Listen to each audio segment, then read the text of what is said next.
नमस्ते और इस चैनल में आपका स्वागत है। यूनाइटेड एयरलाइंस फ्लाइट 175 फ्लाइट को बोइंग 767-200 पंजीकरण संख्या N612 UA द्वारा संचालित किया गया था, जिसे 168 यात्रियों की क्षमता के साथ फरवरी 1983 में यूनाइटेड एयरलाइंस को बनाया और डिलीवर किया गया था। हमलों के दिन फ्लाइट में केवल 56 यात्री और 9 क्रू थे, जो 33% लोड फैक्टर का प्रतिनिधित्व करता था। 11 सितंबर 11 से पहले के 3 महीनों में 49% के औसत लोड फैक्टर से काफी नीचे। फ्लाइट 175 पर सबसे कम उम्र का व्यक्ति क्रिस्टीन हैंसन था, जिसकी उम्र 2.5 वर्ष थी, और सबसे बुजुर्ग 82 वर्षीय था लॉन्ग बीच, कैलिफोर्निया की डोरोथी डे राउजो। अन्य यात्रियों में हॉकी स्काउट गार्नेट बेली और पूर्व एथलीट मार्क बाविस थे। चालक दल के 9 सदस्यों में कैप्टन विक्टर सारासिनी 51, प्रथम अधिकारी Michael Horrocks 38, Ed Fangman, Amy Jarret, Amy King, Alfred Marchand, Michael Tarrou और एलिसिया टाइटस शामिल थे। 11 सितंबर 2001 को 11 सितंबर के हमलों के हिस्से के रूप में कायदा आतंकवादी उड़ान की निर्धारित योजना बोस्टन में लोगान अंतर्राष्ट्रीय हवाई अड्डे से कैलिफोर्निया में लॉस एंजल्स अंतर्राष्ट्रीय हवाई अड्डे तक थी।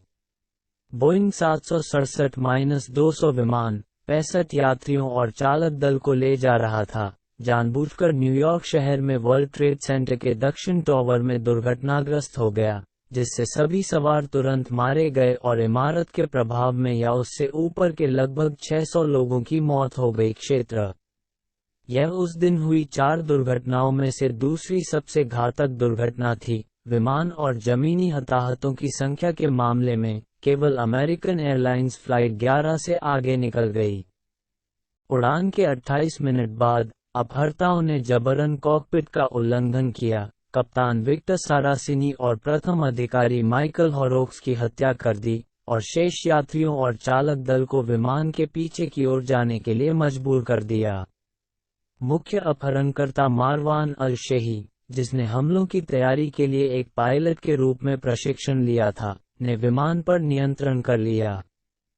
फ्लाइट 11 के विपरीत, जिसका ट्रांसपॉन्डर बंद कर दिया गया था, फ्लाइट 175 का ट्रांसपॉन्डर न्यूयॉर्क सेंटर के रडार पर दिखाई दे रहा था, जिसने हवाई यातायात नियंत्रकों द्वारा 8:51 पूर्वी डेलाइट समय उत्तरी अमेरिका पर नोटिस लेने से पहले 4 मिनट के लिए निर्धारित उड़ान पथ से विमान के विचलन को दर्शाया।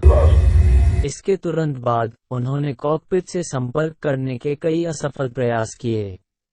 अपहरण और दुर्घटना के बीच 21 मिनट में सवार 3 लोगों ने जमीन पर परिवार के सदस्यों और सहयोगियों को फोन किया और अपहर्ताओं के साथ साथ यात्रियों और चालक दल के हताहतों के बारे में जानकारी दी।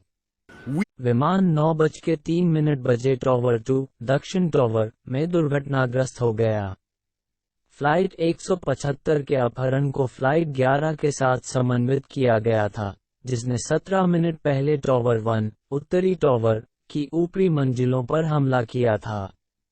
दक्षिण टॉवर में उड़ान 175 की दुर्घटना दुनिया भर में टीवी पर प्रसारित होने वाले 4 प्रभावों में से एकमात्र थी।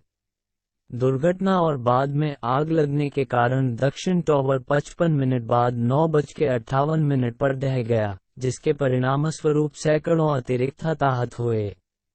वर्ल्ड ट्रेड सेंटर साइट पर रिकवरी के प्रयास के दौरान कर्मचारियों ने कुछ फ्लाइट 175 पीड़ितों के अवशेष खोजे और उनकी पहचान की, लेकिन कई पीड़ितों की पहचान नहीं की जा सकी। वीडियो देखने के लिए आप सभी का धन्यवाद।